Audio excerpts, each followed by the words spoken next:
And new from us at the half hour, the Alabama House today making a big change in how state school board members are selected. Yeah, the measure would eliminate the elected Board of Education and replace it with the Alabama Commission on Elementary and Secondary Education.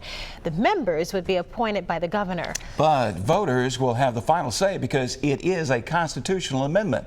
Fox 10 News investigative reporter Brendan Kirby now joins us from the newsroom with more on how this could impact our schools. Brendan? Yeah, Byron and Lenise, for the first time in 50 years, education policy would be set not by elected representatives, but officials handpicked by the governor. But there's a catch. Alabama voters will have to be willing to give up their power to elect their own representatives.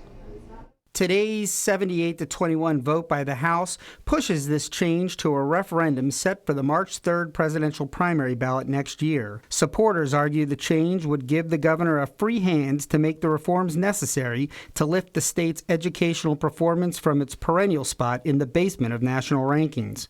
Governor Kay Ivey praised the vote, saying in a statement that, quote, "It is time that bureaucracy no longer stands in the way of our educators and, most importantly, our students." It also would move Alabama in line with most other states. According to the Public Affairs Research Council of Alabama, the state is one of just 11 that elects state school board representatives.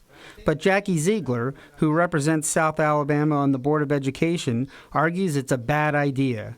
She says parents and residents will find less responsive ears if they try to share their concerns with unelected appointees rather than elected officials who can be voted out of office. I am always adamantly against any time the voice and the vote of the people are impacted.